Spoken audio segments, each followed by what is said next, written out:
At this stage I also start to think about composition, balance, repetition, harmony. Does the painting work as a whole painting? Does your eye move around the painting, or does it get stuck somewhere? Because it started off intuitively, and I always let my intuition have full reign until about this point when I'm getting sort of just over halfway through the painting. And then basically I'll sort of pull back a little bit intuitively and try and think more left side and more analytical about, does it really work? Is it balanced? Have I got enough information? Those sort of things. And this is really good, because then you can critique your own work in that way. You can step back. It's like you've got a split personality in a way, because it's great because you just let your intuition go for it, and then you can just stop later on and just go, now wait a minute, does that mark their work? Does it fit into the composition? And you start asking yourself questions, and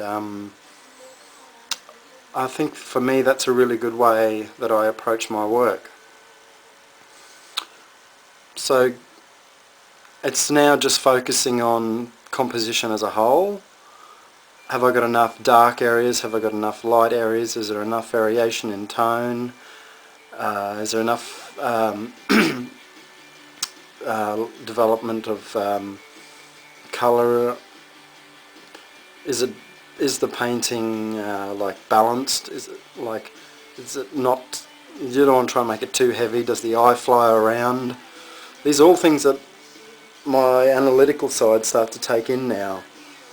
And then basically I can just refine the painting to make it more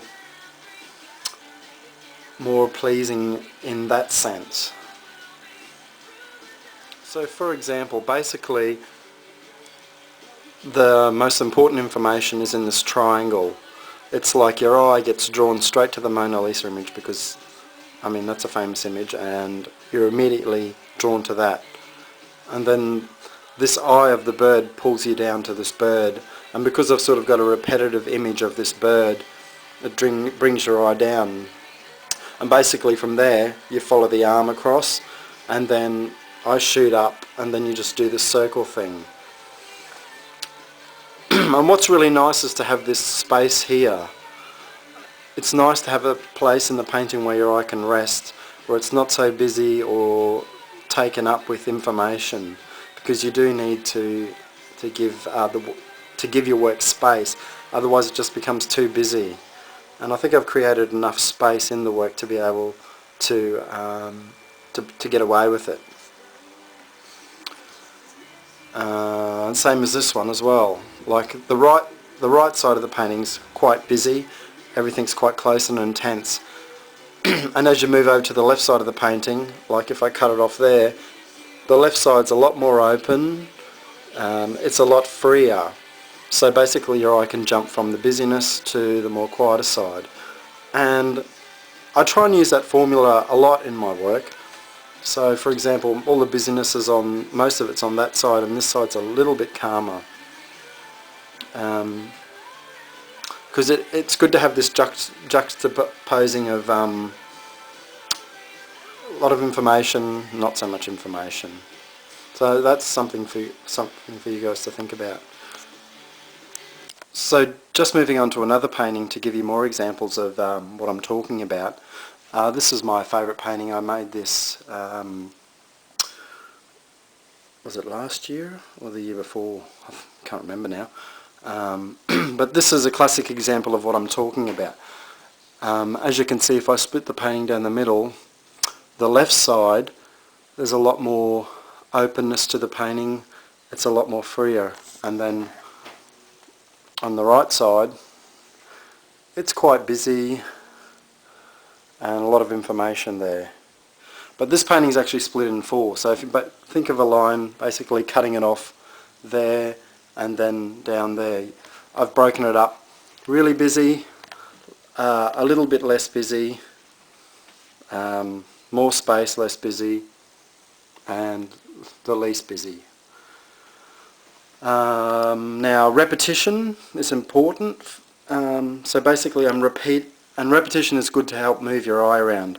So for example, I've got a vase here. Now I've repeated the edge of the vase here, so you can see the vase there, and also the edge of the vase here is repeated in a negative space. So that helps basically pull your eye up like this, boom, boom, and then you can focus on this symbol here, which means good luck in Japanese.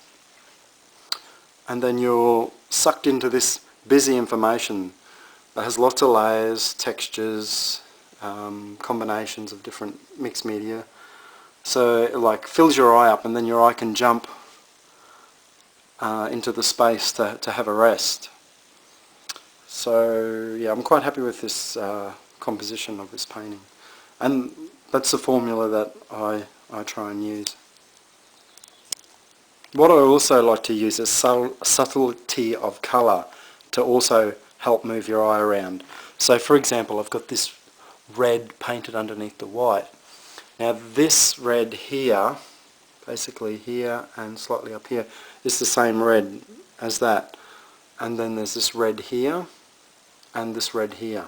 So basically that also helps pull your eye straight up to there and there to there. So your eye's constantly being pulled around. And then like this cat feline is looking up at the goldfish.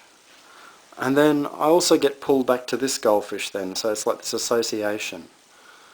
And like I said, I like things in three, so I've got 1, 2, 3 vases, 3 goldfish, 1, 2, 3, 3 wild ginger flowers, 1, 2, 3.